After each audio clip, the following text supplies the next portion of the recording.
The views and opinions in this program are not those of CISA 7 or Spectrum.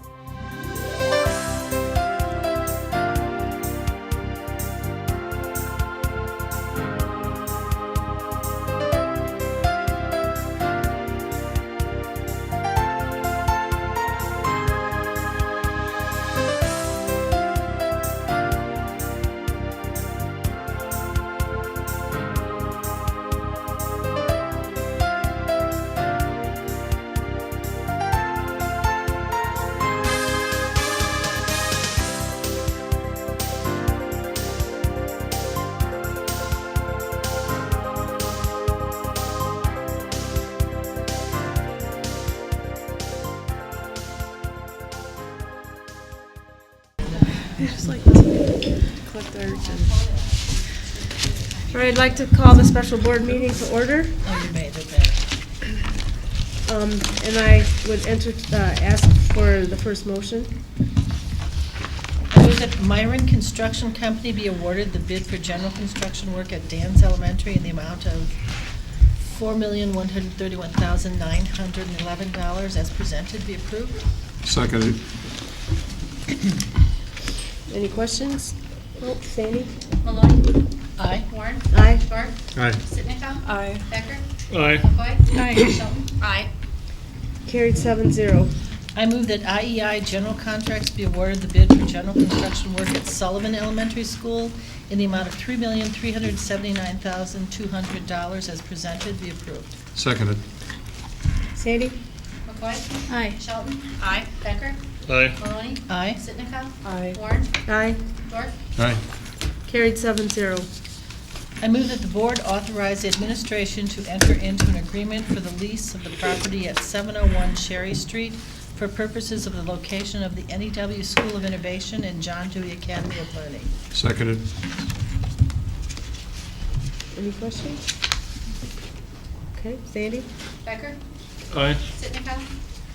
Aye. Maloney? Aye. Dorf? Aye. Shelton? Aye. Warren? Aye. McCoy? Aye. Carried 7-0. That concludes this agenda.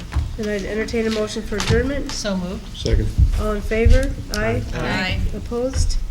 We're adjourned and we'll reconvene again at 5:30 for our regular work session. That's what I told you. You have to get the first. I'm usually a little bit more of this. I'd like to call the board meeting to order.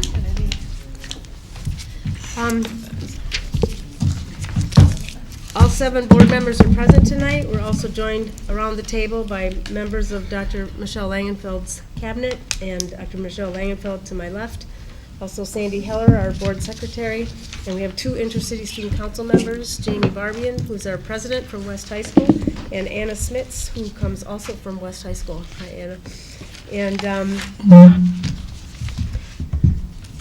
the first order of business is our public forum. The board will provide our community with 2 different opportunities during tonight's meeting to speak before the board. All speakers must fill out a form indicating their desire to speak. If you wish to speak during tonight's open forum, which is next, you may do so with respect to items that are posted on tonight's agenda or any other matter you wish to share with the board. Please know that Wisconsin's open meetings law prohibits the board from conducting business on matters brought during this open forum. Can you keep reading this? I'm going to start coughing otherwise. Where did you have? Right here? You're right here. The board also will permit public participation during agenda items that the Board of Education will be voting on as noted by the board's agenda. During this public participation time, consistent with state and federal laws, board members may engage in dialogue with speakers. In order that all voices are heard, the board will suspend engagement until speakers have had a chance to speak. Please keep your comments to 5 minutes. The timekeeper will let you know when your 5 minutes have ended. Prior to starting your comments, please provide your name and address. Lastly, demonstrations during public comments such as clapping or cheering in response to either public comments or statements made by board members are prohibited. Thank you. And members of the public can view the board agenda and handouts as well as minutes from past meetings by visiting the district website at www.gbaps.org. Click on Our District across the top and then Board of Education on the left. On that left menu, you will find a link to agendas and minutes. This link will take you to a website called Neptune where all board agendas, minutes, and handouts from board meetings are housed. So at this time, I have one person who would like to speak before the board, and I'll call up Betty Cosick.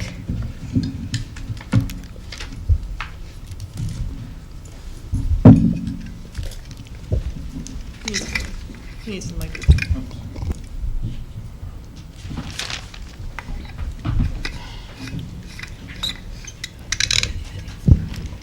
Hi, my name is Betty Cosick, 2346 Browning Road, Green Bay.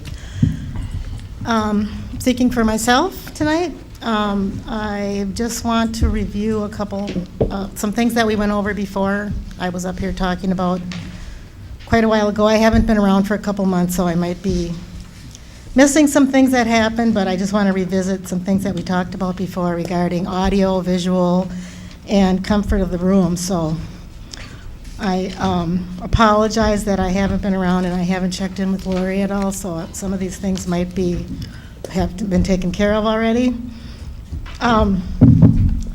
First of all, have you made a decision that you're going to be staying in this room forever for board meetings? Because if we're going to be spending money for audiovisual things in this room, we had talked about the fact that if we are going to stay in this room, we need to decide that so we know that this, because some of the equipment might be permanent. And then as far as the audio, we know that that motherboard, or whatever that thing's called back there, has to be replaced, and I think we started talking about this like 2 years ago. I started talking to Andrew about this 2 years ago, and I spoke about it quite a few months ago, and I know we talked to Lori about it, and thought that we were going to be buying a new one, so I'm assuming that's coming. I hope sooner the better. Also, the process of these gentlemen from CISA 7 switching over the microphones every time somebody talks is an issue, because when he has to physically switch those, we miss the beginning of the speaking of what they're talking about, so you miss the first few words, so that's not good. I want to know if the speaker system that's in the ceiling, is that sufficient enough to handle exactly what we need for, especially for the audience and the public back here. And then we talked about visual, and we talked about getting some screens and stuff for us to be able to see what the board is looking at up there so that the public can see it. So what, I don't know what other, I just have down, what other ideas do we have about visual aids for us? And then lastly, maybe, the comfort of the audience back here is not conducive to, it's not conducive to comfort actually, because some of these meetings go on for 5 hours, and while you guys are sitting on these nice cushy chairs, we're sitting on those hard rock chairs back there. So that's an issue, and I think that it's not comfortable for the public, and it's not welcoming. We've talked ad nauseum about community engagement, but I don't know for sure if we've changed anything except for this public forum that we have right now. We don't have any type of conversation that we can have with the public where there's conversation back and forth. I know we had talked about it quite a while ago. There was quite a lengthy discussion about it, but I don't know whatever happened with it. So I think that for parents, teachers, and community members, it can be intimidating to come up here. So that's an issue that we need to continue to address or readdress. So I'm urging you to think about this and make a short-term plan and a long-term plan, because like I said, we've been talking about this audio for 2 years, so let's get going and get something done, please. Thank you. Can I ask a question? Clarifying question? Clarifying, yeah. Thank you. When you talk about community engagement opportunities aside from coming to the board, what do you picture? Well, there was some talk about having, we said monthly, it doesn't have to be monthly. You guys said that, not me. Time where we could just invite the public in. They could ask questions of the board about whatever they wanted, but then the conversation veered off to, well, we have to have a topic, and I thought that was ridiculous because you don't really need a topic. That's my opinion. So, I mean, I just think that people would come if they felt welcome to come and ask questions, and of any of the departments. I think it would be really a good thing. for them to feel comfortable to, and I'm not talking about coming, to bitch about your kid or whatever. I'm just saying general questions. Okay, thank you. Sure. All right, thanks, Betty. Thank you, Betty. Thank you. All right, next we have our teaching and learning work session. That'll be facilitated by Katie Maloney. Thank you, Brenda. We have several discussion items. We will begin with reordering the board agendas. And who is, And that's a request that I have, without going into a whole lot of detail and boring people here. That I had a medical situation that came up last month that kind of limits the amount of time I can spend. Doctors, 3 hours right now is what I can kind of handle. So my request was that for the board agenda, for the regular board meeting, that we put items that have to be voted on up front and then the reports after that, so. And you had also wondered about reordering the closed session too. Closed session as well, if Yeah. we could do those, at the beginning of a meeting rather than holding off to the end. Yeah. I mean, today's agenda is fairly short, so it looks like, if it's a short This'll agenda like that. be okay for your Yeah. 3-hour window? Yeah. Okay. But, when you look at some of those that have gone, as Betty said, 5 hours, 6 hours, at this point, I just can't physically manage those. Rhonda? I would be in complete support of that, especially because if we have our closed session initially in the beginning, that would give people more time to actually get home from work, maybe take care of their kids, or get home from activities and come to the board table or the boardroom, essentially, if they want to. It would be more realistic as far as time for the public as well. So I would be in support of that.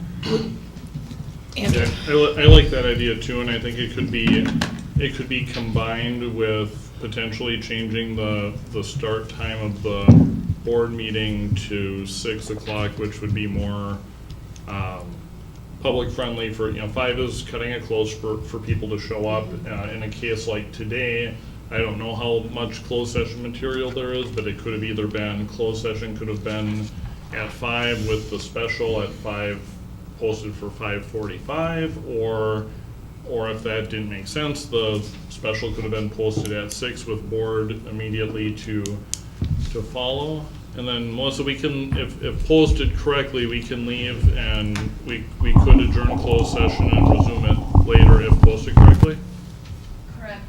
Correct, and you can post that the open session will immediately follow the closed session and give an approximate time, and then just not start earlier than what that approximate time is for the open session. But we could also, if the point is to have the public able to go at 6, we could suspend the closed session at 6. Correct. Or if it was gonna be done by 6:03, we could stay till You 6:03. could stay till 7:30 if you wanted. Yeah, but that's not. I don't think that would be fair to I'm just saying, That's under not the nice. law, you Right. can. Okay. Right, Yeah. right. So, oh, sorry, I'm not in charge. Go ahead, Brenda. So would we be willing to start closed sessions at 5 then? If, because oftentimes our closed sessions will last an hour, sometimes more, but, That was my thought. Yeah. It wouldn't really change so much for board members, but it would allow the public to be here at 5 6. instead of the public, or at 6 Right. instead of, struggling to get here for 5 and then, Even 5:30. But Yeah. those of us who work, can we get here for 5? I hang here for 5. And it wouldn't be every time, because if we had no closed session, then we would just start at 6. If we had something that was considered extremely likely to be a short closed session, it could be Sure. 5:30, 5:45. Yeah. Yes. Okay. Yep. So we will just leave it, do you want to just set the 5 o'clock time? Because I think it gets to be challenging to predict how long this board will take in a closed session, quite frankly. But sometimes we've had, occasionally there's some that I would think it would usually be 5, but there's occasionally something that's a complete formality. I mean, every once Okay. in a while. I mean, And I believe, obviously I'm asking this selfishly, but if this were something that, and it sounds like people have interest in continuing, if you start at 5, I mean, you come out of closed session, say you're going to, you can still go into it again at the end of the meeting. There's Right, nothing to right. Right. prevent that. So. Are there any unintended consequences we're not thinking of? Not that I can think of, but there may be Okay. when we try it. I can't think of Find any. out. We'll find out. I like how we're all shocked that we came to that agreement so quickly. I've been thinking about it for a while. Good news. Planets must be in alignment or something. So are we just talking January, or are we talking forever? Forever. That we have to post all those meetings Indefinitely. Because they're all out on the website as 5:30 right now, The, regular. yeah, that sheet you have, okay. Yeah, then the times would, can we do it by next meeting? Well, what is it on your end to do that, to change that up? What would you have to do? Well, it's not a lot of work, it's just that the public is used to 5:30 Yeah. at this time. We usually start things starting in the next Yeah. school year. But I will say I get a lot of people who would love to be able to come, and they can't come at 5:30. So I think we would actually possibly see more people. I mean, I don't care, it doesn't matter. I'm just trying to figure out. Yeah. what- Yeah, I was We wondering used to if- start if we at should, yeah, we start at 7, 6:37, yeah. And then Go they- ahead, Michelle. Oh, sorry. You're in charge. Go ahead, Michelle. We could put something on the website too, and something on the Facebook or Twitter, and let people know too. Okay. Want to change Start it. them at And So- 6. can we also, like, do a press release or something, too? Just to let people know, yeah. Samantha, are you getting this down? Yes. All right, good. You're the first to get the press release, Samantha. All right. All right, any other discussion? So then we'll start that next meeting? Correct? Yeah. We'll start next meeting. January 21st. It's January 21st. So unless we hear otherwise, board members will be here at 5 o'clock to begin closed session. All right? If there is one. If there is one. All right. All right, next item, charter school contracts. Thank you. I'm going to invite Jason Johnson and Jen Agamite, our charter school administrators, to join me. Thank you. In addition, while they're coming up here, I wanted to introduce, we do have 2 of the governance board members with us tonight. So I'm going to ask if Paula Manley could stand, please. Paula is the governance board president. And also Joni Swigert is here. She's one of our trustees. All right. Thank you for being here. We're bringing forward tonight the contracts for John Dewey Academy of Learning and the Northeast Wisconsin School of Innovation for board consideration and approval. I'm going to ask Jen and Jason to just summarize. I imagine the rest of the board already had opportunity to look at the contracts, and then we'll answer any questions that we can. Hello, we have 3 minor changes to the John Dewey contract that we are requesting. These came about because when the new School of Innovation won its grant, we decided that we would like to share a governance board. So the first thing we needed to do was change the name of our governance board. So it is now Green Bay Area Public Charter Schools Incorporated. The second change also relates to the governance board. Within our contract, we wanted to make sure that the language related to the governance board is the same as what is in the language of the new School of Innovation contract. And that was also highlighted on a document that was shared with you in your memo. And the third change is to include the addendum that was approved this past summer, which allowed us to include 6th and 7th grade students at John Dewey into the main portion of the contract, eliminating the need for an addendum. Within the NEW contract, it outlines the partnership between NEW and GBA Public Schools so that we help all students, but especially our struggling learners, graduate high school. It also outlines what proficiency-based programming is and what we're putting in place to meet the unique needs of our students. The contract speaks to the innovation that will take place in career and technical education as well as post-secondary readiness, and our commitment to share with Greenberry Public Schools our best practices. The contract spells out what promises we're making to our students, our parents, and the community, our pledge to meet the academic and social emotional needs of our students, while also providing them the opportunity to take ownership of their learning. Our measures of success are also listed within the contract for increasing parental involvement, increasing student engagement in the community, and providing students an alternative path to high school graduation and post-secondary readiness. Thank you. We are requesting approval of the revised contract for John Dewey Academy of Learning and approval of the Northeast Wisconsin School of Innovation Charter School contract. Questions, comments?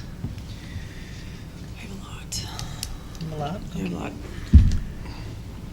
Oh, I'll go with Brenda, and then you have a lot. Yep. Okay, Brenda? So when I'm looking at the JDAL and new NEW Innovation Governance Language memo, where the things are highlighted, I couldn't quite follow the highlights. In other words, are those new things that have been added, things you want to remove? Because are the JDAL column and the NEW Innovation column have now been combined into that third column? That's correct. Okay, because it seemed like sometimes the highlighted things were things you took out, and sometimes they were things that you added. And I don't need specifics, I just, when I look at this, I just want to know what the coding is for the highlighting. The highlighting in the JDAL column represents what we wanted to change because that was old language from the very original contract. Okay. So since Melissa created the new contract for the NEW School of Innovation, we wanted our language to align with that. So what you see in the third column is that combined language. And we also added on that first page under number 2, that area that's highlighted, we also added that changed language. Oh, I see, okay. So in some cases you removed it, other cases you changed it, and then when it's in the third column, it's what was added. Yes, the third column represents the finished combined language. Okay. Okay. Actually, I have 3 more. You have 3 more? Yeah. How many do you have? Go ahead. Okay, you go ahead, and then. And this is just, sorry, I'm gonna find my document here. Just 3 questions that I'm just curious about. What's the launch? It says each student will participate in launch daily. Can you tell me what that is? So launch is the first 25 minutes of every day. This is where we work on a relationship building with students. So this is where we make those connections. We ensure that our students have what they need for the day, whether that's something that's missing, whether they had a bad night, maybe they need to connect with a social worker or a school counselor. We use that time to build that relationship. We do it through a post-secondary lens, though, so everything's that next step. So we're working on 21st century job skills, we're working on communication, but we do within that 25 minutes. But the ultimate goal is to form the relationship with the student. And we start each day that way. The Academy, which is the model for this program, has been doing that since its inception, and that's why we believe we have so much success. Yeah, okay. And then on page 9, 7C, it says students demonstrate authentic learning through community presentations scheduled throughout the school year. Is the community the school, or is it the outside community in that reference? The community can be both. I think it depends on what the situation is and what that student created. If a student's not comfortable presenting to the outside community, then we're not going to put in a position to do that. But if it's someone who's comfortable, they've built that confidence, they want that opportunity, then we'll provide that for them.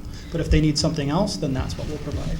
Okay, so you're thinking that a student who's done a project that and worked with somebody in a business or something would actually have the opportunity to go to that business and present their project? Yes. Is that the vision of that? Okay. Yeah, and our guiding principles require our students to be in the community and doing those things and demonstrating those skills and abilities within the community as well. Okay, well, good, okay. And then, this is the very top of page 13. This references the lottery. And I know I've asked this before, but the rules are that we can't give preference to our resident students in that lottery? From January 1st to January 2nd to February 1st, it is a preference window because only Green Bay area public school students can apply to the school. Oh, So they okay. do have a preference window. It just happens to be, it's the same process as the IDT transfer form for other schools within the district. Okay, so what happens if during our own open window for enrollment, you have too many students? Do we have a lottery for them? Yeah, so our cap is 150 7th through 9th graders. If on February 1st, we have 147 students that meet that criteria, they all get into this school, okay? Unless they have some other parameters. If we have 151, then we have a lottery for those 151 students, and the wait list is established from there. Okay, so we do give priority to our own. We do for the people first within our 30 days. district. Yeah, okay, great. Thank you, that's all I have. Okay, Rhonda. Okay, so just right off the bat, can we define, I can Google the definition, but can you define for the new innovation school, educationally disadvantaged students? I know there's criteria that was sent out in the mailer that was received in the mail today. First, can you not speak to the criteria necessarily what I'm seeing here, but just in general, who are these students? We want to work with students who aren't being successful in the traditional schools. And because the definition can be so broad, each individual student has their own needs that need to be met. So whether it's academic skill gaps, whether it's transiency, whether it's mental health, whether it's social and emotional needs, those are the students who are educationally disadvantaged. So it's no fault of their own, it's the situations they've been put in, the adults in their lives, those are kids that we're targeting to work with. So I'm glad you said that. So the adults in their lives sometimes can actually create a hardship for them, right? Is that fair? Mm-hmm. But then when I look in the flyer for the criteria of students who may wish to consider NEW innovation, it actually says one of the pieces of criteria is have an adult, parent, and/or champion to support them.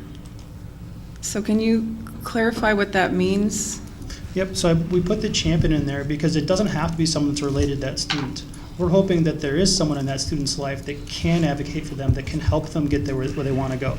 Whether it's a boys and girls club mentor, whether it's a big brother, a big sister, we're looking for an adult in their own relationships or their own lives that we can bring to the table. Maybe that relationship's not formed yet, maybe that parent's not ready, but part of this school's mission is to work with parents to provide that, so that there is a parent, there is a guardian, there is a champion they can work with. Okay, so is it a deal breaker if there is no adult, parent, or champion? No. I'm personally not sure if that's clear then in this flyer, to be honest with you. I think if I'm reading this, it looks like it's also stated with other pieces of criteria that apply to these students. And so I think if we're looking to build capacity, we need that, right, to have the school functioning, running, and successful. I'm not sure that should be included in that, because I think the average person thinks about an educationally disadvantaged student as someone who probably doesn't have that piece of the puzzle in their life. So I'm not sure why that's there. So that's just a concern I have in the beginning. I was trying to understand who the students are, because they're obviously different students than John Dewey. Is that fair? Possibly. Because as a board member, I will be asked a lot of questions about this new school. Who is it serving? What is the criteria? And I kind of see a mixed message right now about this, and I just want to make sure that I'm clear about that, because this went out to the public, and it's just a little confusing. So I'm just wondering about that. Can I just ask a Yeah, go follow-up ahead. question on that? Jason, could you just give some examples of other adults in our students' lives who might serve that role? I mean, even talk to the student about your program, or have the Social workers, community advocates, I've mentioned mentors. A lot of our students are engaged in some aspect in the community, with whether it's community agency or a club, a coach, a team. So just saying that we'd like to find someone in their life that we can work with, because we can only control what we can control at school. that does extend into the community. If we're working with our students on career and technical education and we're helping students get jobs and we're finding those relationships there, then we're going to want to work with those employers as well. They can serve as that student's champion. They can serve as that mentor as well. But is it possible that if there's a student, let's just say that there's, because I can think of some students personally that I know that are friends of with my daughter. And I can think that I know for a fact that there isn't an adult in their life in general, except for myself, which is not, that doesn't work. So is it a deal breaker if these kids don't actually have an adult that, or parent or someone to champion them? What is the process for kids like that? Because right now it looks like, there are a lot of students out there that don't have that. Is this school specific and contingent on having that adult? No. That student's being reached out to by myself, student services within the schools that are talking to those students about the school, making sure they're aware of the opportunity, and then helping them fill out that IDT paperwork that allows them to apply to the school. Okay, but if they're a student that's not necessarily, maybe they're not seeing a social worker, but someone just happens to come upon knowing about what's going on in their life and they could use some support, are you open to having suggestions in that way, where they don't necessarily have someone lined up with them? I would think classroom teachers would be the perfect source of. And I wasn't sure if it could actually be like a staff member. I didn't know if it had to be. We have teachers making recommendations to the school as well. They know the students the best. They're with them every day. Okay. Can I ask a question, follow-up question? So, since we're talking about, I'm asking if I can ask a question. Since we're talking about parent involvement, on the new charter contract on page 9, under parent involvement, so it's 7AB, under parent involvement is an essential component, shall have, I would like to strike shall and put will, excuse me. And I would like to get rid of the word events. What did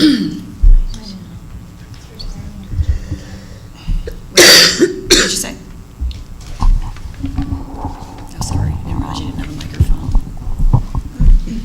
The charter law requires parent involvement. This is the model language from the DPI charter So we can't make it more robust by striking shall and putting will and getting rid of events? Well, shall is stronger than will. Shall is stronger than will? Correct. Means you absolutely must, you've got no choice. Okay, well then can we get rid of events?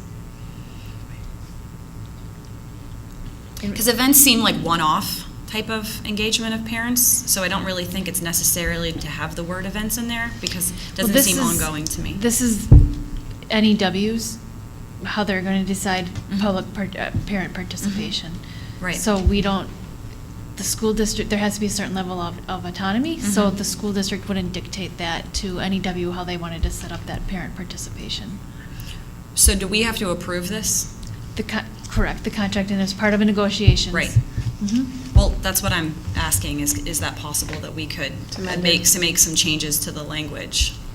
We could go back and discuss with NEW what would work for them with respect to their parents. Okay. Yeah, I mean, I would just, to me, when I read events, I just thought that just seems like more singular type of engagement of parents, and I know, or I feel like the intention is more ongoing. So that was just a suggestion I had. I thought that was part of the discussion tonight, was to go through this and have a discussion of the language, since we vote on this.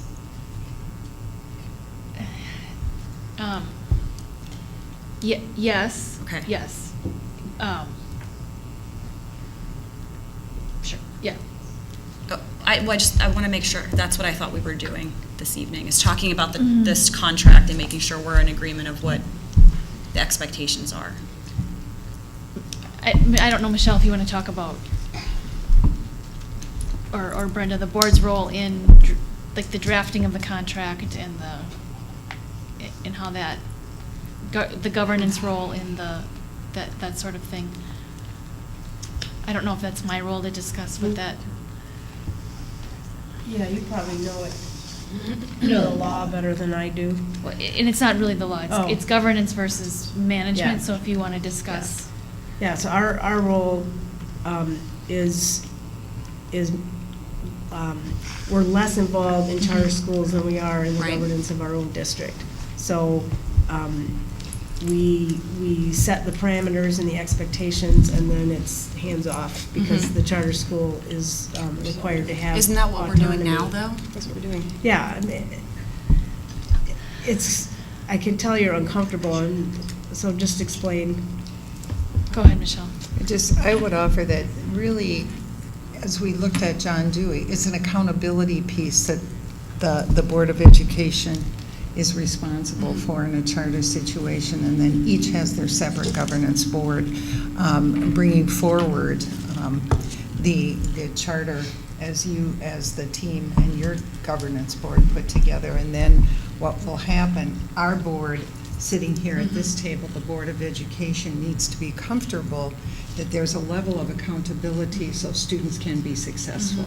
So your recommendation of parent involvement instead of having a one-off is an important recommendation so that they could take that back. And that's how I see it, is that would be a concern raised and could be discussed. You know what I mean? I think that's... Well, that's what I thought we were doing here. I Yeah. thought we were having a conversation of what the contract is so that we all feel comfortable and we know exactly who is responsible for what and what the areas of governance are, because ultimately we have to approve this, correct? We have to vote on this. And there needs to be a clear understanding of who's doing what. So As a part of our grant that we wrote, and as a part of our accountability, parent engagement was one of our 3 goals that were being reviewed for by the DPI. Right. So we've identified that as one of our core areas. no, I appreciate that. I just have a number of other things as I was going through here with just language that I wanted to talk about and address as a group. Sorry, Christina, what page were you the last? Oh, well, this was just one of them. Yeah, but I was what on page page was it on? 9. I Page couldn't find 9 it. Okay. under, where are we? Just had it.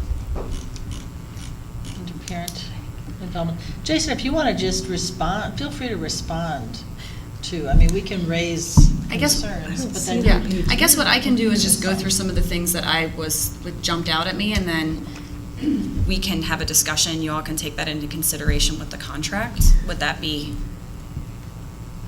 I have a question. Should I just... Go ahead. So we have a contract in front of us right now. What are we literally being asked to do with this? And what are our options? What are our rights with it? What can we not do? What is it that we are able to change if we'd like to change? Because there are some things in here I would be interested in maybe clarifying in a different way. But what is it literally that the Board of Education has the ability to do versus the Governance Council? Because, and I'm speaking for myself on this, we are taking some pretty vulnerable students out of our district, and we're putting them in the hands of people that we don't have, this is not our, I guess, jurisdiction anymore. We were elected. I think it needs to be made very, very clear before we do vote on this, and this is for me personally, that this is all drawn out. The public knows, because the average person out in the public does not understand the difference with the charter school governance and the public school board. I really think we need to make that as clear as we can. But going back, what is it that... May I clarify? Yeah. This is a district charter school. Right. Unlike a private. So they're the students are still Green Bay Area Public School District students. The staff in the building are still Green Bay Area Public School District. I got that.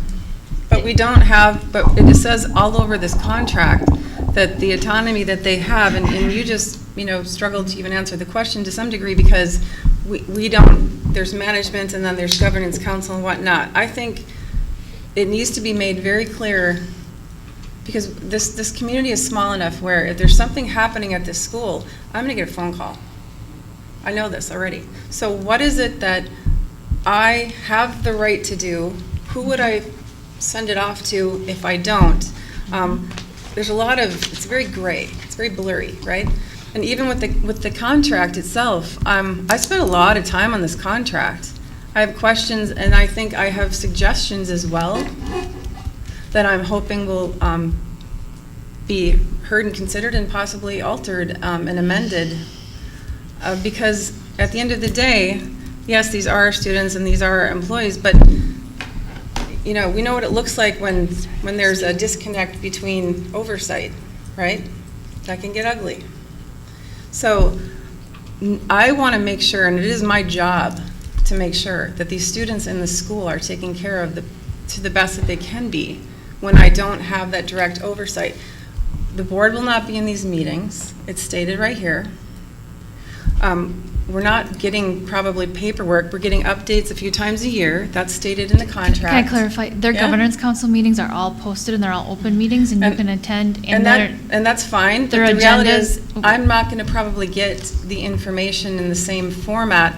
It's a separation. I mean, can we just all agree that it is a separation, right? And that's fine.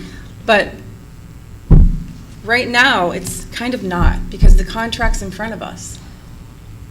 So we have the opportunity to improve on this or not. Otherwise, I'm not sure I'm looking at it.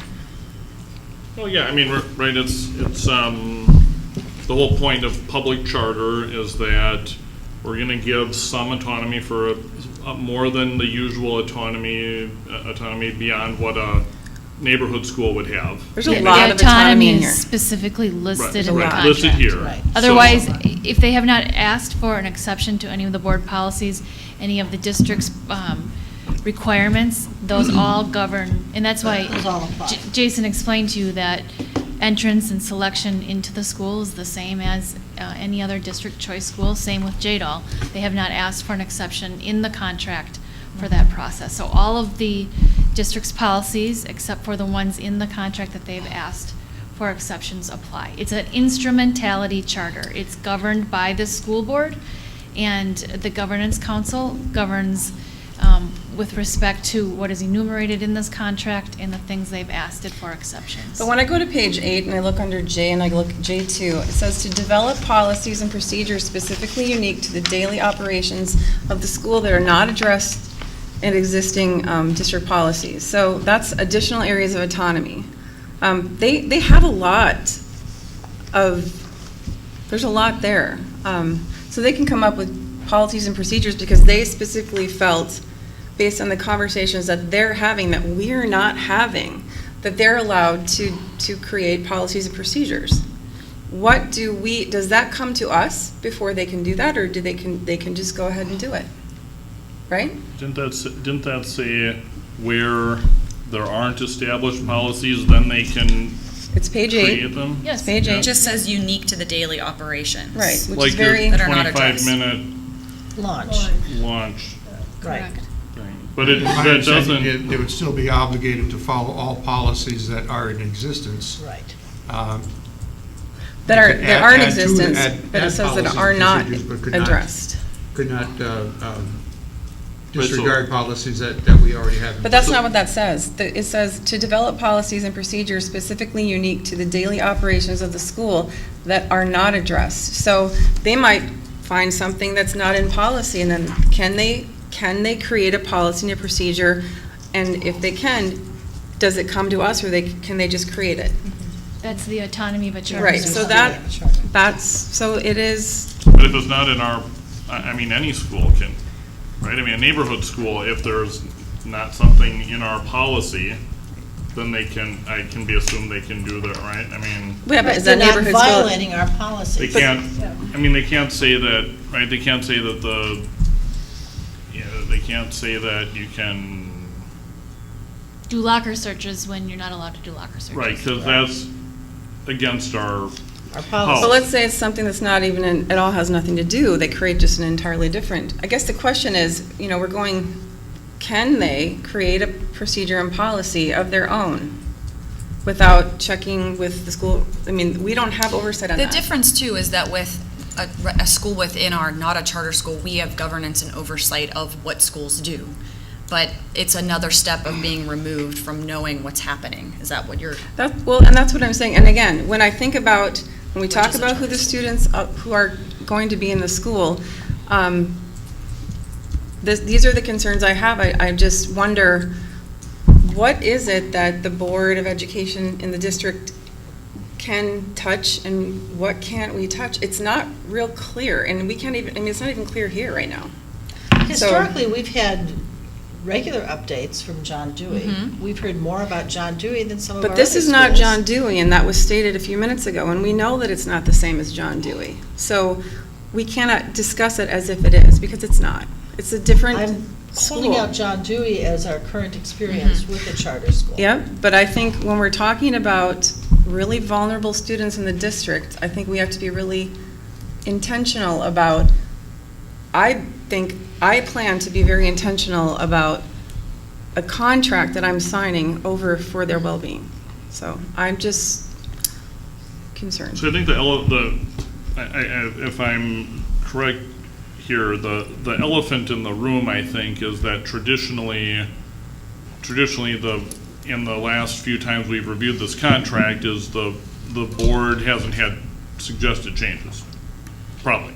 I'm assuming that's where maybe things are a little uncomfortable for some people, and maybe people aren't wanting to wordsmith a contract at the work session meeting, which probably is not a very efficient thing to do. But could we have in the 2 weeks before the vote, I would think if there was, the board could probably, maybe if there's a list of things we wanted to direct the administration to revisit with the charter committee prior to our vote, does that?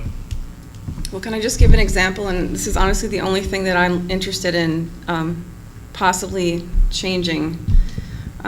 Otherwise, I just want clarification of what some of this means. So if you go to page 6, it says,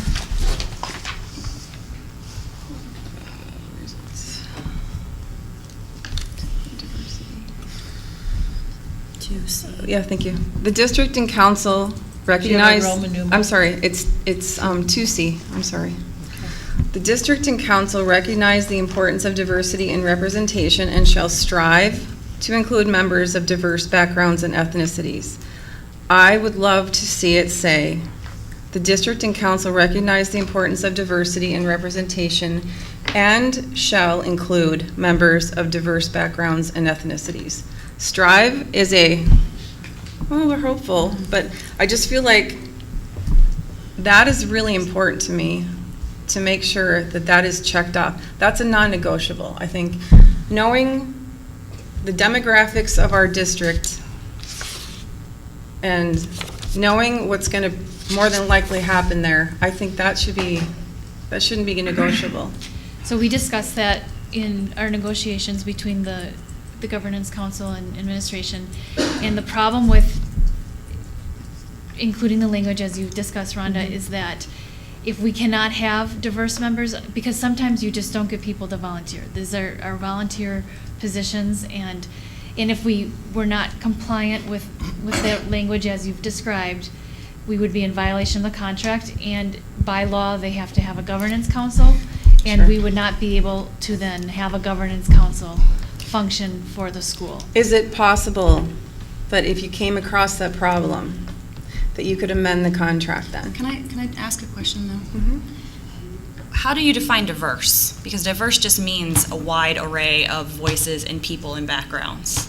So the word diverse doesn't pigeonhole anybody into specific demographics or backgrounds or ethnicities or races. So I don't understand how just saying that you will include, there's diversity at the table right here, even if we all look the same. Well, the language currently says backgrounds and ethnicities. Right, but that's lots of different backgrounds. It's not specific in terms of like what a background is, and like it's still broad enough that like Ethnicities, though, is pretty But you've got specific. and ethnicities, not or ethnicities, so.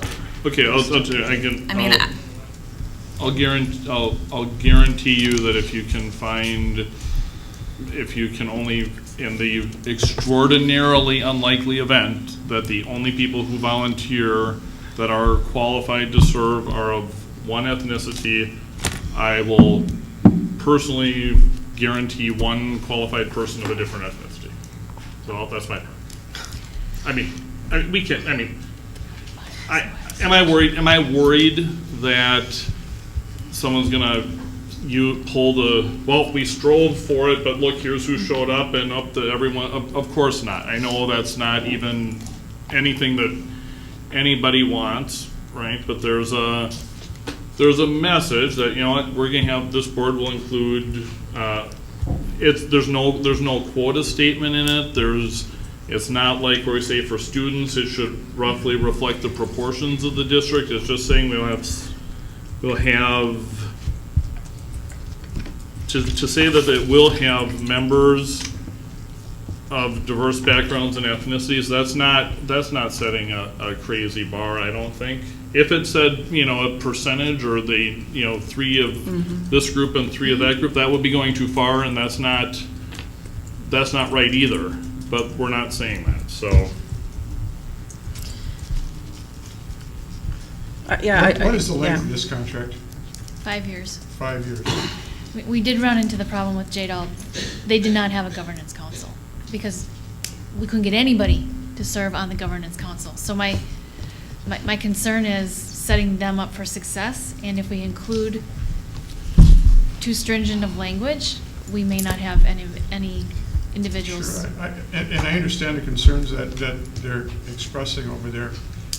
Thought is, if we look at this and assume that everything in here is going to be addressed through good faith efforts, can we review it in less than 5 years? Can the board look at it in a year and say, okay, what are you doing? How was your parent involvement? What does that governance council look like? What were your efforts around these areas? Rather than saying, all right, here it is, boom, 5 years, and we'll see in 5 years, to review it at a shorter period of time so that these questions that are being asked, which I think are very, very legitimate, can be addressed. But, you know, at this point, I'd suggest moving forward, assuming that good faith efforts are going to be made to accomplish what's put down in here. Contract requires an annual update to the board, and Jen has come actually more than annually updating. I'd actually like to have that included for consideration, because in here it said, let me find out what number it was, page 8, C1.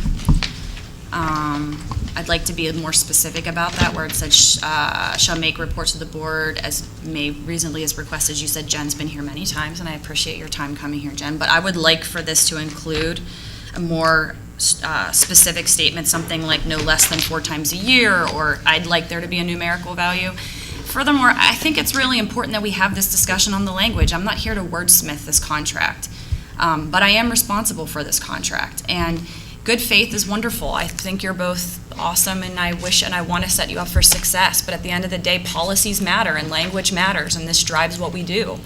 And I want to make sure this contract sets people up for success, not only you, but your students. And this kind of language, I think it is important that we take the time to consider ways that we can improve it and do that collectively, and that it's not a check on anybody's individual work, but that we as a district are responsible for all of our students. And as Rhonda said, these are our most vulnerable students. These are the students that we need to be giving, from an equity standpoint, more support, and this contract sets the stage for that.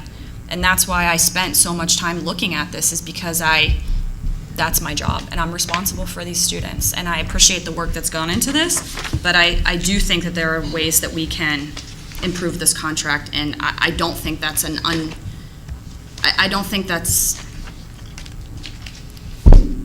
it's a silly thing to consider, sitting here saying, how can we work together to make this better?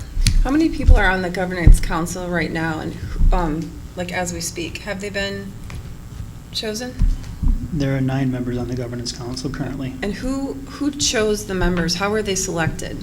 We actively recruited some members of the community that were involved with the early stages of the project, and then in turn, those members also reached out to members of the community just to gauge interest. Okay. I would like to think that we are a pretty, large school district, that we would have people determined and dedicated to finding, if we made it a non-negotiable for the governance council, I'm really confident we would be able to figure that out if we really wanted to. I think most of us sitting here know organizations, community members who would possibly be able to fill that gap if that's what it ends up being. I would like to see us do something a little more courageous with this prerequisite of having a governance council, because if you read the contract, there's a lot that they're able to do. They can create their own bylaws. They can come up with procedures and policies. They can do quite a few things that we have nothing to do with.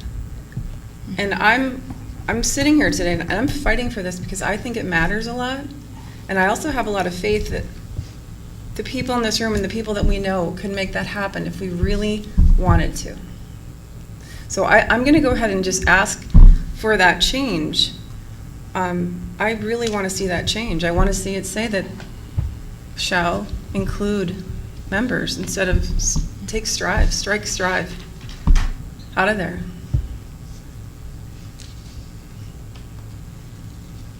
Brenda? If you have done everything you can to find diverse members and you aren't, is it possible to come back and ask for something exception to from the board at that point? Sure, we've done several addendums to the JDL contract. You guys, we can hear Mike, please. Betty. Yeah, Betty, sorry.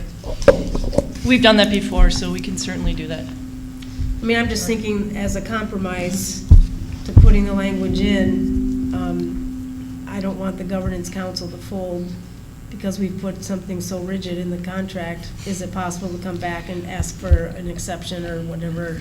I think whatever the board is asking for tonight, we're going to have to go back to the governance board and propose, and they're going to need to propose these changes. What does it look like right now? What is the demographic of the 9 members? What does it look like?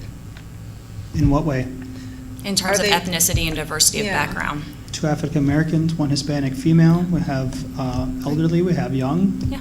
We have diversity you can't see, diversity you shouldn't probably ask them unless you know them. Right, exactly.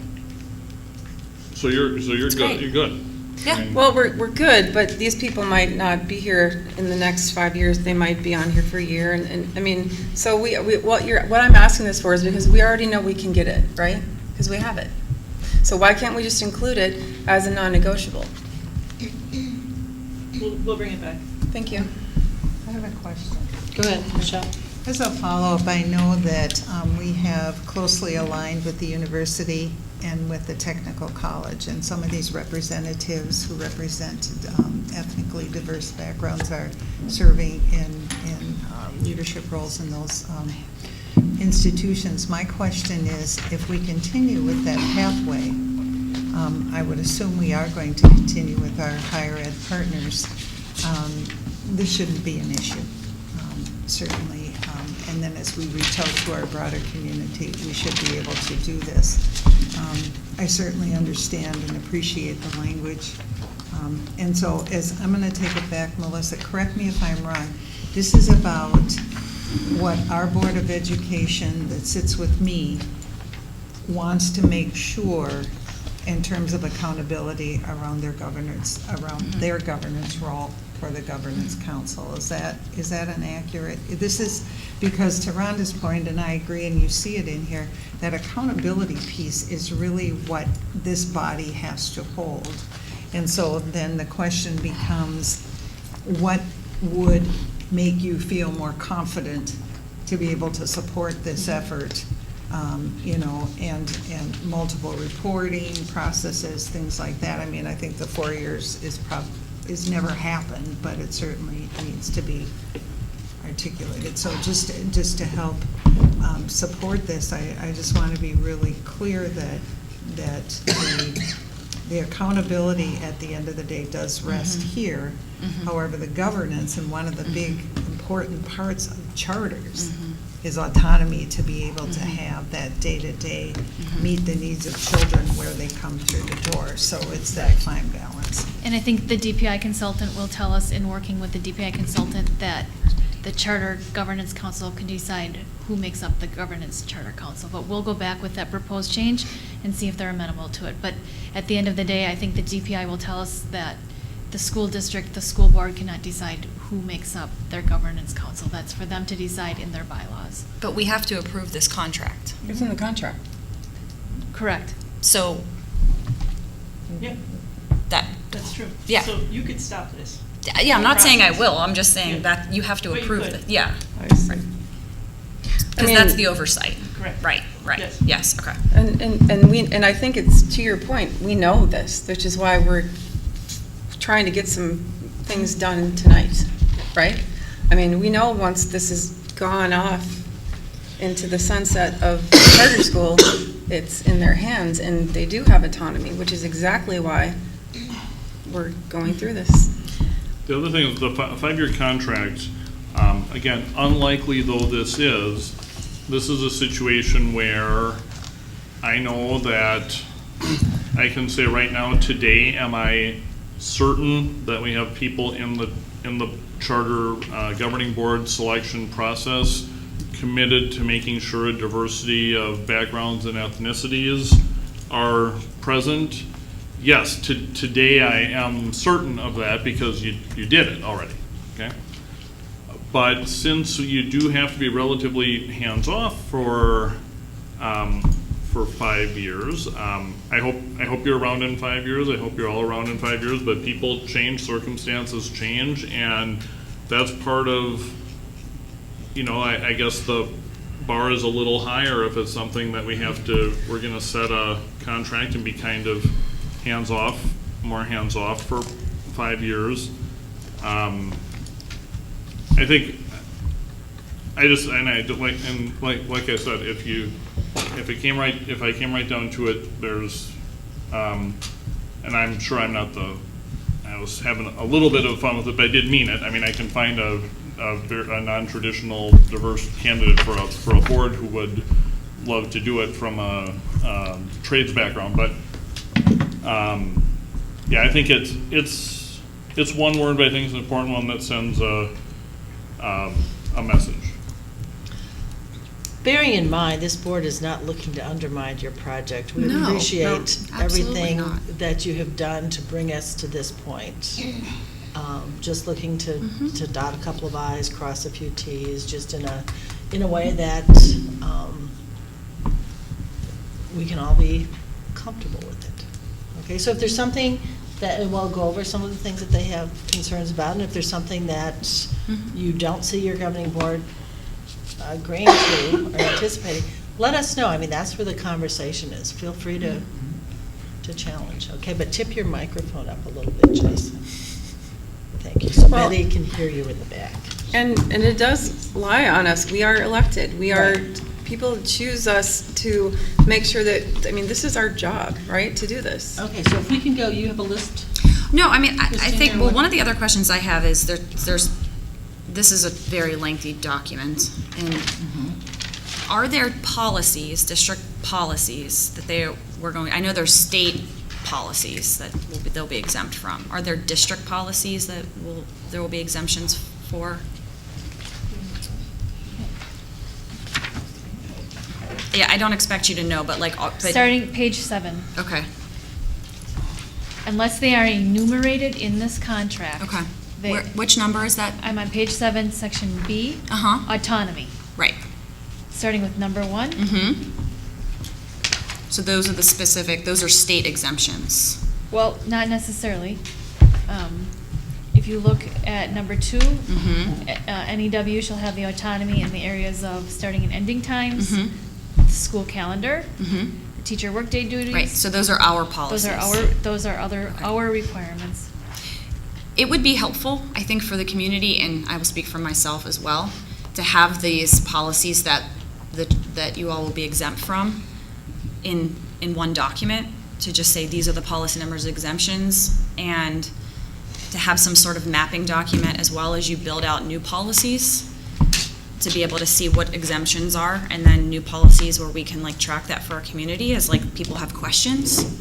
Well, these board policy doesn't dictate the starting and ending times. That is set by administration. Board policy doesn't. You approve the school calendar. Right. I'm talking about board policies. Are there board policies that they are exempt from? No, because they have not Okay, requested that. so no. No. Okay, well, that was what I started with. That was my question. We have some grading policies. Probably. Well, they're the grading. Good, the policy. grading? Okay, so if there are The credits. board policies that you are exempt from, I would like to see what those specifically are, just so that they go on record, and it's not, I don't have to go through 26 pages. And it would be critical, I think, for us moving forward to know, as you build out policies, to have regular updates of what those are, so that we can keep accurate track when we have a community that has questions. Grading and graduation. Great, that's what I see. Yeah. And so once this contract comes back, we vote on it, and then obviously we'll be rolling out for next school year. Can there please be some sort of communication, even press release, ideally, I'll just shoot for the stars, where we have the Governance Council and their contacts, the Board of Education and their contacts, and make it very clear, because the average person doesn't really understand this, but will probably make assumptions and have opinions on things, but won't know that this is actually how it's divided, without putting them down the state statute rabbit hole, which we don't need to do. Can we make it as easy as possible, where we actually have the Governance Council and then the board, and then make it clear this is actually how this works? Okay.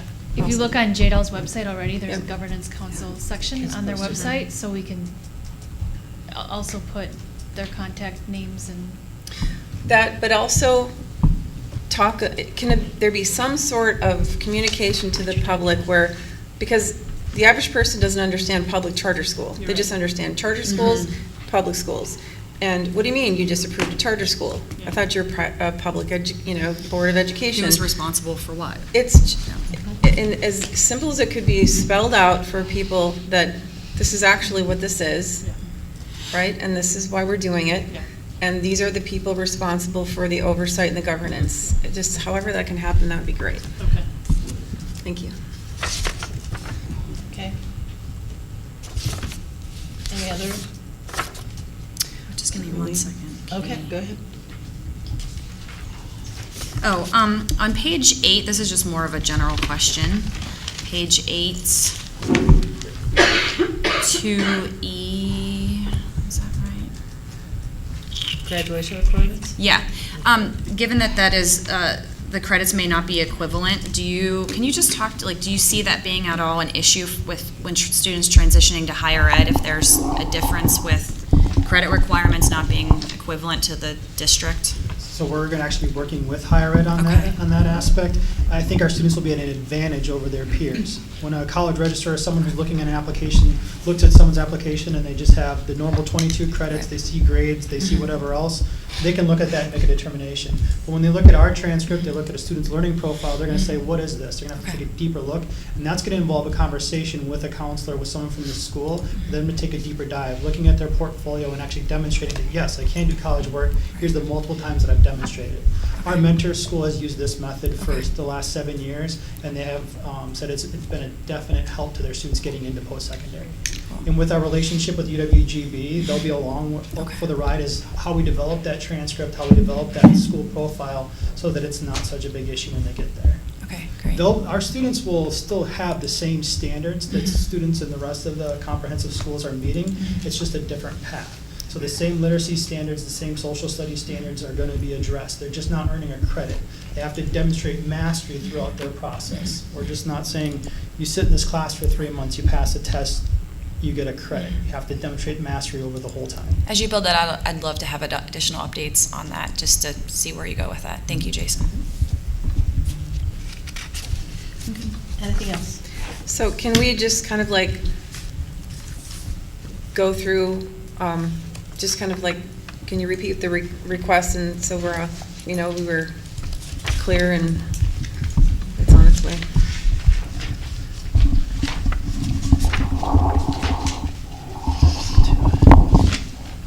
I have page 6, section 6A2C, strike strive to read that the Governance Council shall include members of diverse backgrounds and ethnicities.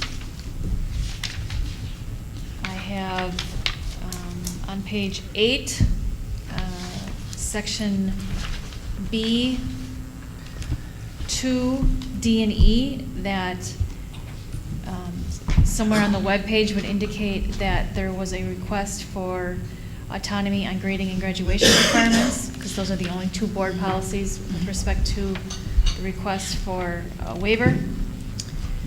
Section 7B regarding parent involvement.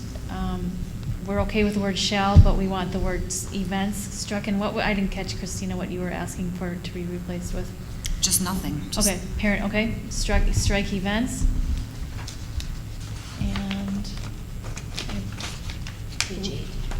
back to page 8. Good, Sandy. Christina wanted the number of times going to the board. Reports. What section is that? C. C. 8, yeah, page 8, C, meetings. 1. Shall make reports to the board as reasonably as requested. C1. Right, so you can request when they're being made, but there's another section in the contract, if you look on, that's why I didn't, There's one that's more specific. yeah, Where is that? Just give me a second to find it. I might have missed. Talks about by June 30th. Page 15, section 13, Just let me scroll. C and D, no later than June 30th, NEW shall submit an accountability plan that Okay. sets forth the measurable terms, goals for NEW in the following school year, and then paragraph D, annual accountability progress report.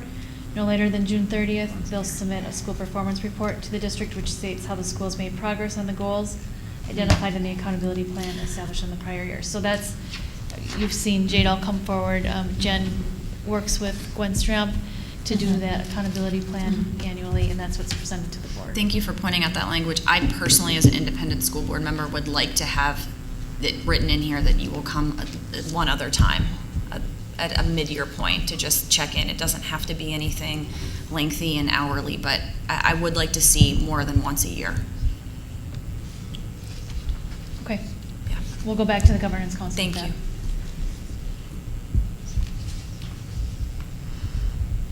Did you have anything else?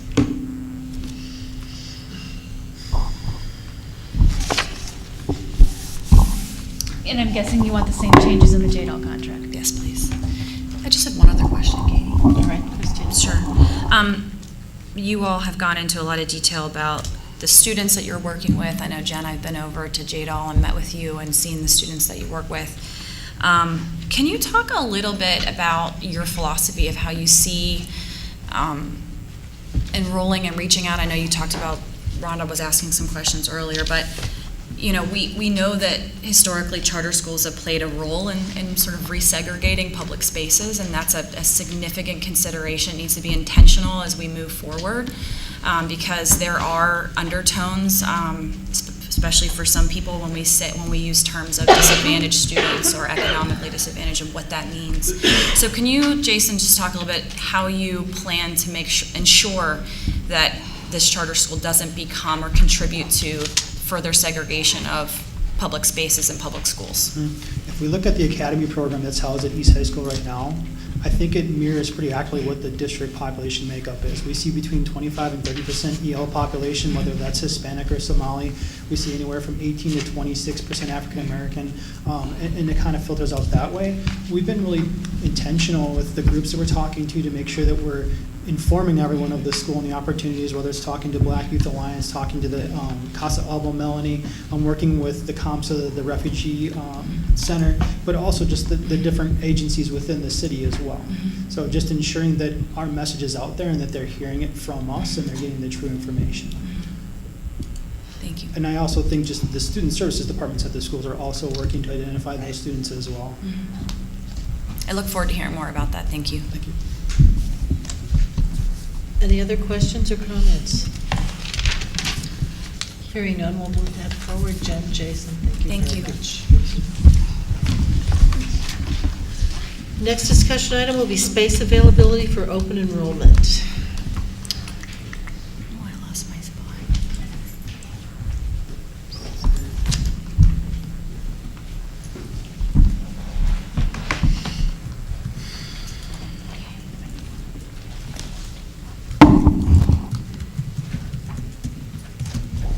I don't think Stacy's here tonight, so I'll go forward and present.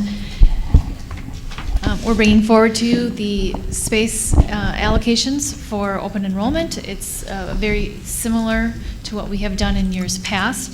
The space allocations are based on the formula as noted in the memo, capacity of our buildings that's determined by our staffing, the projected student enrollment, and our ability and our caseloads.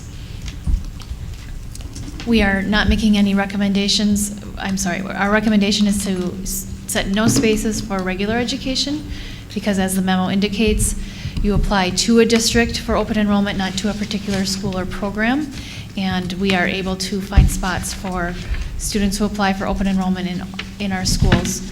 We are making recommendations for special education based on our limited staffing and capacity to serve our own children here in the district. And as you can see, our numbers in almost all of our programs of students in our enrollment exceeds our capacity. In some spots, in more than 60 in some of our programs. So that is why we are making recommendations for 0 spaces in special ed.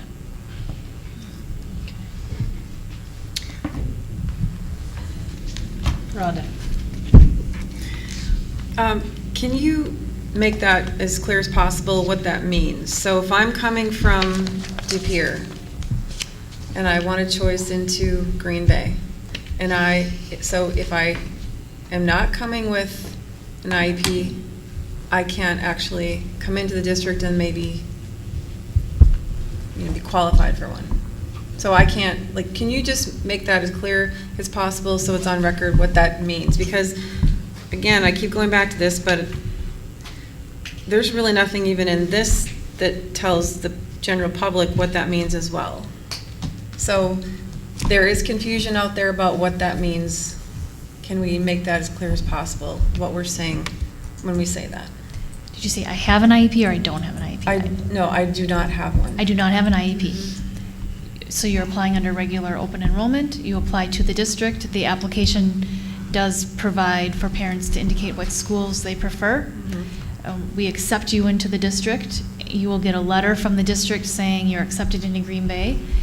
And then we may not be able to accommodate what your school's requests were, and we will assign a school. If all West Side schools are listed 1, 2, and 3, but we couldn't accommodate those West Side requests, we'll try and find something on the West Side for the family. And then if the family doesn't like where we've selected, we've certainly accommodated where there's room in other schools if they don't like where we've chosen for them, if we can't accommodate their first 3 choices on the application. And if they do have an IEP? If they do have an IEP, they will be denied for space. They will receive a letter from the district that indicates that they have been denied due to no space in that program. Okay, so is there a reason this isn't spelled out in this flyer? What flyer are you referring to? The one that came out in the mail today. Is that the educational options? Talks about open enrollment, online enrollment. I just wonder why that's not clear. You haven't voted on it as a board. But wasn't that the situation last time? We are required by law to annually notify about open enrollment, and the law indicates notifying parents of what the open enrollment program is. The spaces are fluid, and you don't set spaces until this meetings. And the notice has to be out by January 31st. Is that correct, Lori? The educational options? We always just inform families about their opportunity to open enroll in the district, and then they can go to the DPI website if they have more information, because that's actually where you enroll. We've never in the past, never has been asked to publish or communicate anything about spaces. I did notice today in researching some school, Howard Suamico in particular, has their spaces. Once the board has set the spaces, they have that on their website. So I was going to work with Sandy. I thought that was very useful information for families. It's this chart minus the math, but this chart with what those spaces are it's on the Howard Swamico website so that families can see there's 0 spaces in these programs. Right, because I think a lot of people do not understand that they think it's a public school. We just facilitate special education, even if I'm coming from De Pere, if I'm coming from, wherever else. There's a confusion there, and I think if however we can make that clear would be awesome. And the setting of the spaces, this is only our 3rd year, I believe, that we were asked to do that, and there was a change in the law. It used to be you would take, if there was spaces, for special there was a change. We used to be able to get reimbursed for the actual per cost of the student, and since that changed to a flat cost, they've asked us to look at our capacity in setting spaces. And that's through the state? Through the DPI, correct. So is that what it would take in order for us to open up space, would be some policy at the state level with funding? No, it's about staffing and capacity that way. So it's not really about the dollars, it's about the staffing. So if we stay status quo at the staffing we currently have, we're already full for the needs of the students that we currently have, based on the staff we have. If we were to, currently, this year, we have, and we just talked about this earlier today, we have 10 staff members that have emergency certifications. So they're licensed in, they have a bachelor's degree in another area, and they're trying to get their degree in special education, or they're a paraprofessional with a bachelor's degree and they're a para on special assignment trying to go through a specialty program. So we have almost a dozen current staff members that are not what you would consider highly qualified, right? So we could add more teachers and more staff, and we'd have more highly qualified staff. So if we had more staff, we could open spaces, is what you're saying? There are no candidates out there. Everybody's vying for the same people, so correct. But every school district is struggling. Special education in particular is an area that we are struggling across the country to be able to fill teachers for those positions, correct. So you'd have some of the least trained people in front of the most vulnerable students.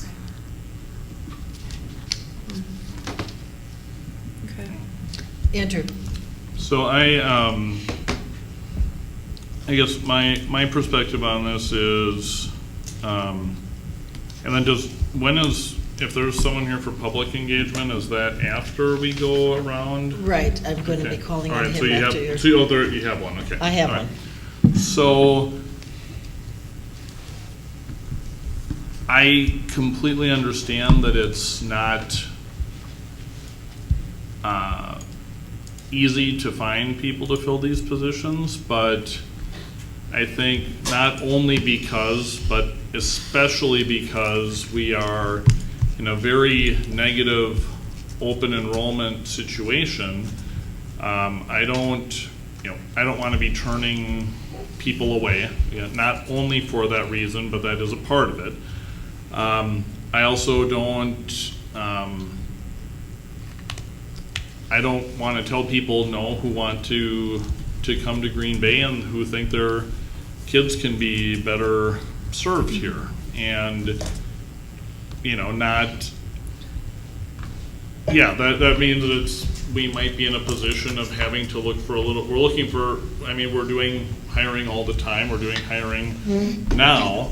It's very unlikely that we would have people coming in that would completely tip a fine balance into hiring another staff. But even if we had enough people to do that, I want doors to be open, and if that means, and yes, we'll probably always have open hiring for quite some time until something changes with funding or whatever, but I'm not okay with telling people from other districts that the door is closed if you have an IEP. There's also an issue of space.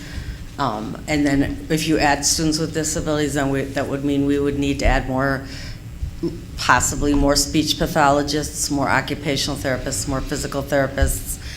And so it's not just very cut and dry like it is for regular education. There's a lot more things that go along with that. And finding the space actually in our buildings is another issue. I mean, I would potentially consider some kind of a compromise where if there are certain programs that command an extreme amount of space or something, I might reluctantly consider supporting that as part of a compromise, but we are shutting the door to, you know, we're shutting the door to a kid who has a 30-minute check-in with OT once a month, where we are blanket closing it to everyone with an IEP. And unless we were somehow in a situation where we were at perfect balance of staff, space, and kids, which we're not, because we're over preferred capacity, which is why we're in hiring mode probably all the time. I would just as soon be in a hiring mode all the time for our kids plus 10 or 15 or 20 who want to come into the district versus telling all these people no. Brenda. My concern is the potential to all of a sudden start getting a lot of special ed students as open enrolled students. I mean, I think we have a responsibility to the students who are in our district. You know, people open enroll, that's a choice that they make, but at the end of the day, we're already over capacity in all of these categories. We already have too many students of our own for the staffing and space that we currently have. We've had to add. And we've had to add. Paraprofessionals, right. Teachers. So we're potentially. I think we've continued to say that our numbers remain the same, but our staffing has been going up. Our action numbers are going down in special ed, but the needs of our students are going up, and therefore the amount of money we are expending on students with disabilities is getting dramatically higher year by year. And then we're potentially having to pay for students that aren't in our district because we don't get reimbursed for the amount that it costs us to provide them for their needs. Yeah, maybe not, but the kid with 30 minutes of OT check-in a week, we're probably getting more coming in than what they cost, but they're blanket excluded. Yes, I mean, we could get. You can't. Sure. You can't be in special ed just to have OT, but so that would be a student with a 504, and we are not denying those students. Okay, So I know what you're saying. So like a child who gets check in and check out with a special education teacher every day. That's what you're speaking of. Or has an IEP to preserve their rights, but maybe is only checking in right. twice a week for 5 minutes, is still excluded from coming in here. And I don't really know that I want to say no to a higher cost. I mean, this isn't only about the money. I'm not saying I only want to do it if we come out ahead on money. If I want our door to be open, even if that's hard. And if we have to do something unique or different or unconventional to help that happen, I mean, I'm not gonna vote for, you know, hey, you can't close enrollment, and then, oh, and by the way, gotcha, you can't change a single way you do business either. I would never do that. I think, you know, whatever is out there that's innovative or different, I'm sure we're trying some of those things now, but it's philosophical, but it's an important one. I want this to be a place where you know, we have enough people going out of the district. I want people to come, all types of people to come in. back in/in. Michelle? I certainly appreciate, Andrew, where you're going. I think we'd all like to be able to invite every child who wants to come through our doors. I have been in rooms even more recently where we are having some real difficulties in terms of staffing needs.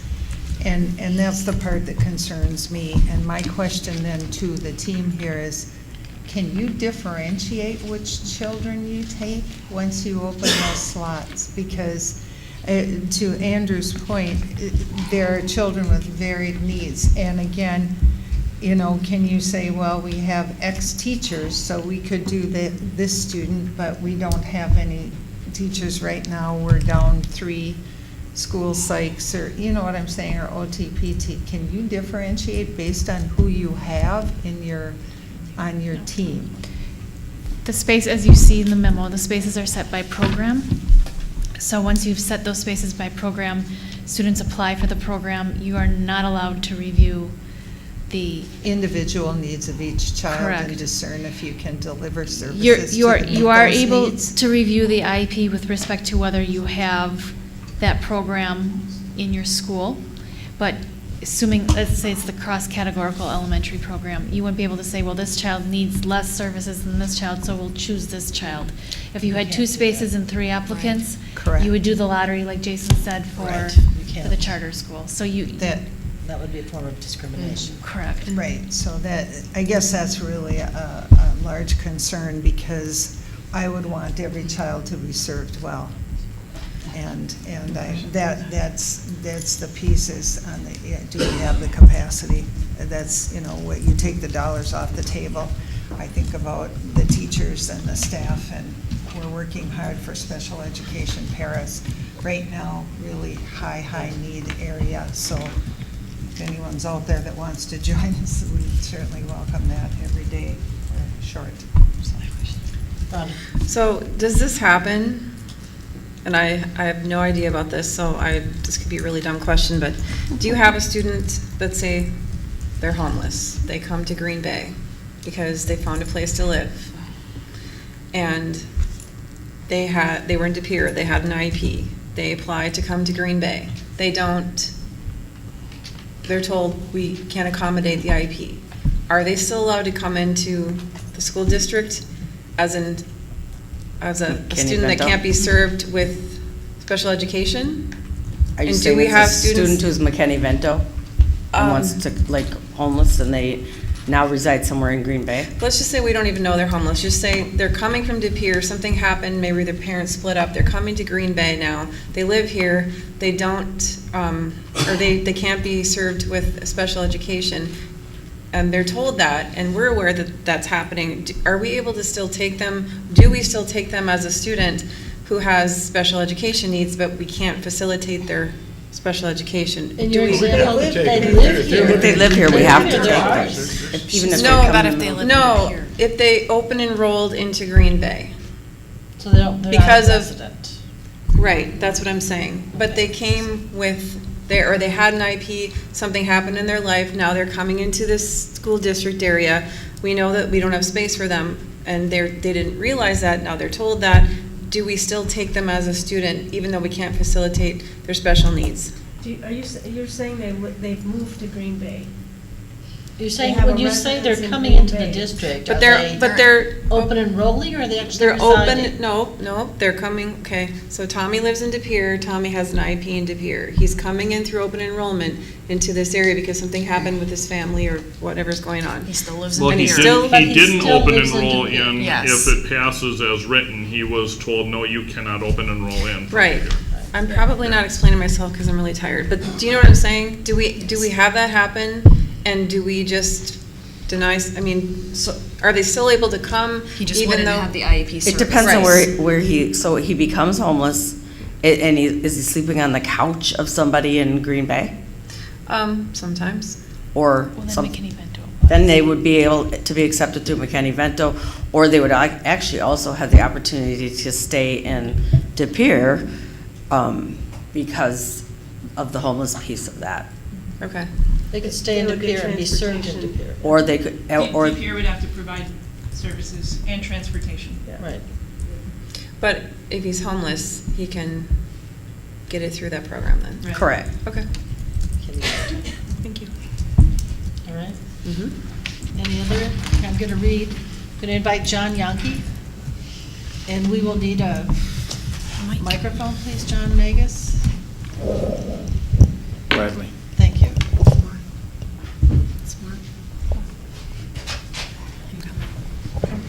Yeah. And if you could please state your name and address, John? Sure. Thank you. My name is John Yankee. I live at 319 14th Avenue here in Green Bay. And I'm speaking for myself on this issue. So I heard a lot of exactly what I expected to hear in this meeting. I heard a lot of concerns about, and I appreciate the concerns about the cost involved in bringing special ed students in. But what I don't hear and what I frequently don't hear is the assets that special education students bring and the assets that those families bring. The other thing that's not addressed is if a family wants to opt into our school district, they may have multiple kids. They may have some kids who have IEPs and some kids who don't have IEPs. And we're also leaving those families out. The other concern I have is that in this area, I know as a family, as a parent of a child with a disability and who receives special education, I frequently have people ask me why I don't move out of the Green Bay School District so that way I can send my child to Civil Hop. And so Green Bay provides something different. We don't segregate. We include kids in here. And I believe there's people from outside that would want that. And absolutely, I appreciate there's challenges in doing that, and there's cost involved. But I think we discount the asset that people with disabilities bring. And it bothers me when I hear conversations that focus on the negative. So, and the other thing, like tying to this too, is are we making these other programs within the school district available to kids with disabilities and with IEPs? Programs like the Leonardo da Vinci Academy, or the for Gifted Learners, and the John Dewey Academy of Learning. And while I think they're open, are we making sure it's being sold that they're open? And so, but when it comes directly to this issue, is I think we need to, like Andrew said, we need to figure out the money and figure out the staffing and make ourselves available and become someplace that people with disabilities bring. And I also wonder, and I don't know all the economics, but when you talk about economics of scale and if there's more kids, can we make it make more sense? And can we look at, as a district, can we look at ways of more inclusion and having hybrid classrooms where you have youth with IEPs mixed with regular ed classes and teach them together and it's a whole community. And so when we segregate people with disabilities out and we don't allow them in, they're not allowed to make those same friendships. I look at the first job that I got out of high school was because of a friend I made. His dad was a manager of a grocery store and got me that job. And so when we segregate kids in special ed and we leave people out, we don't allow them those same opportunities. And so while I understand all the arguments we're making over here about the economics of it, I think as a district we have to figure it out. I think it's too important. And I think we need to have conversations about the assets they bring. Because I know in my personal life and also the work I do, the parents of kids who receive special education are extremely active and involved. And I think as a district we would want to welcome that. So that's kind of what I have. So if anyone has questions for me. Thank you, John. Any questions for John? Thank you. All right, thank you.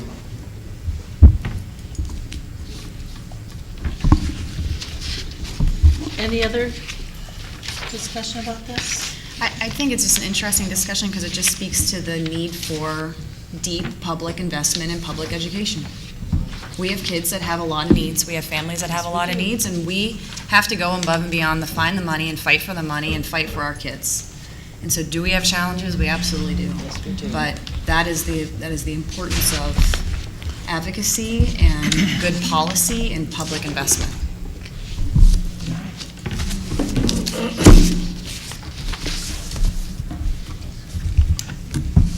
All right. We have one more discussion item. Thank you, Claudia. The entrance age policy, 421, procedures for early admission to 4-year-old kindergarten. kindergarten or first grade, an exemption from 5-year-old kindergarten. And who would like to? Is Ann or Mary here? They're not. Okay. Apologize, I thought they would be here if they were. Okay. I will go. Thank you. Okay. Working with Ann Barsh and Mary McCabe, we are bringing forward revisions to the entrance age policy and procedures for early admission. The goal of these revisions was to make the policies more transparent and more clear for our families with respect to applying for early admission, whether it be to 4K or 5K, or the first grade waiver of the applying to first grade with not having attended 5K in the district, as well as including a very clear appeal procedure if through the process a parent is dissatisfied with administration's recommendation for that request.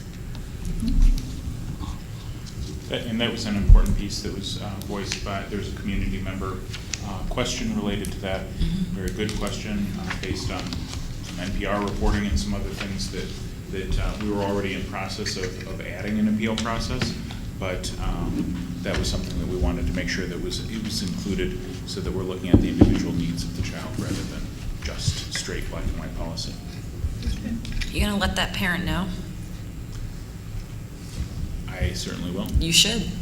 I mean, that's important. If somebody comes and talks about something, we do something about it, it makes sense that we would go back to them and tell them that we do that, so, yeah. It was asked on behalf of somebody else. Yeah. We let them Yeah. know that it was in process Yeah. and that it would be coming forward, so they have been informed, but it certainly doesn't No, hurt your for us point to is reach well back taken. out.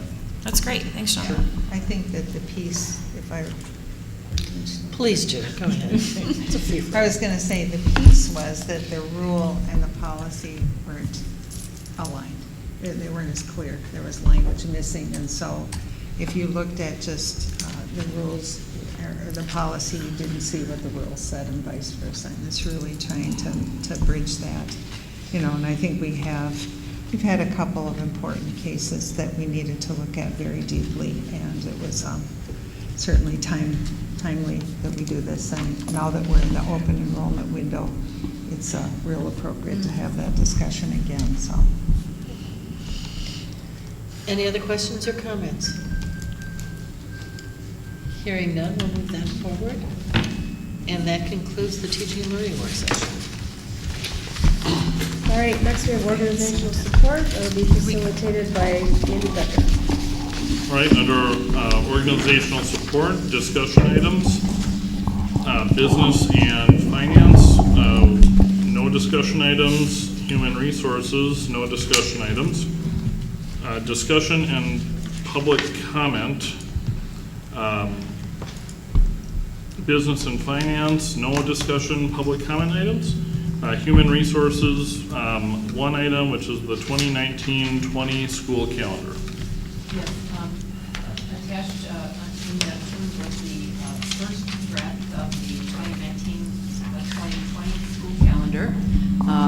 As you noted in the memo,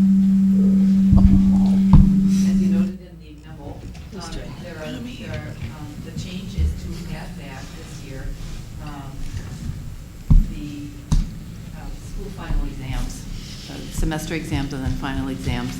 And what we did is we had a survey that Dr. Gwen helped us with. We sent it out to all employees. And based on the survey and also input from the leaders in the GBEA, they heard that that teachers would like to return back to final exams in high school. And the survey confirmed that, and so therefore we did add back these days. Donna, if you want to make a comment. At least it was a calendar that allowed for exams if that was the route that was taken by the particular instructor or by the particular school. So it offers that flexibility, but there's still possibility of individuals within the system choosing to have assessment more integrated into their course rather than a large end of semester final exam that it was more integrated. So it allows for that flexibility. It's not a mandate that they must produce a final exam, but it allows that scheduling. The other aspect that was important is that there are end of semester closing up of shop, so to speak, work that different instructors do between semester, and having that degree of flexibility so that there was some work time to make sure that all assignments were graded and caught up, and that scores were in place, and that the grades were a true and deep reflection of student learning, and that the balance of workload was there for the instructors. That was part of our assessment of it as well. But really it was that we asked the association members, and they gave us their input, and we wanted to make sure it was included.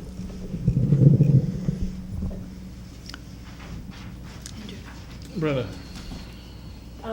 Do we include East High School's exam schedule in our district calendar? No, or? any separate calendars, individual for schools, for example, Red Smith has one as well, we don't include in the main calendar.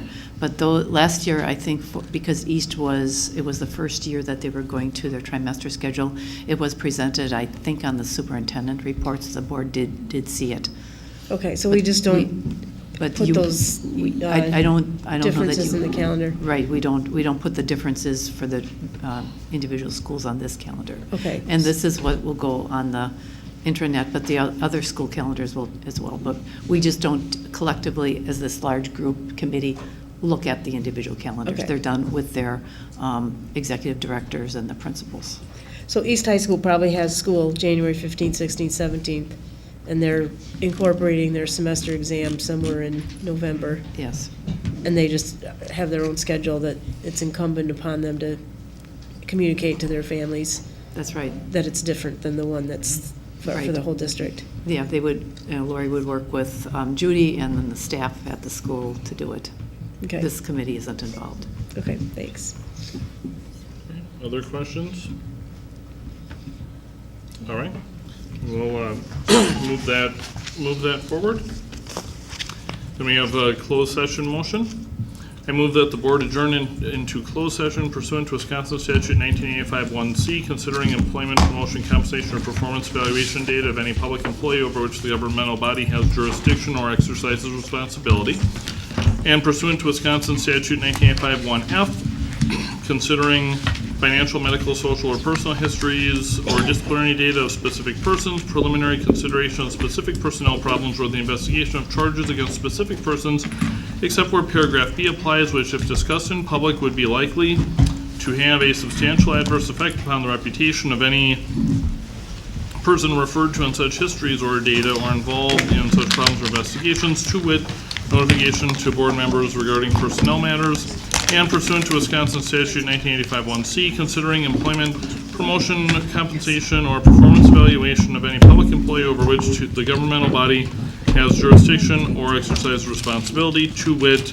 administrators' contracts. The meeting will begin open session to consider the appropriate motion for a closed session so provided by law. The board may return to open session to vote on items discussed in closed session. Second. Warren? Aye. Becker? Aye. Aye. Aye. Maloney? Aye. Shelton? Aye. Dorf? Aye. Carried 7-0. Can you grab Michelle's too, please? Oh, yes, sorry, thanks. I realized Michelle was also linked in.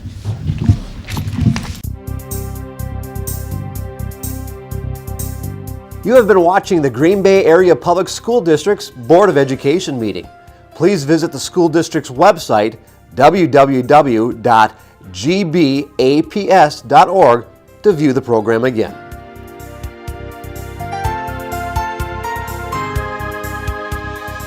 If you cannot fully access the information on this video, please let us know the accessibility issue you are having by calling 920-448-2025 or by email at communications@gbaps.org.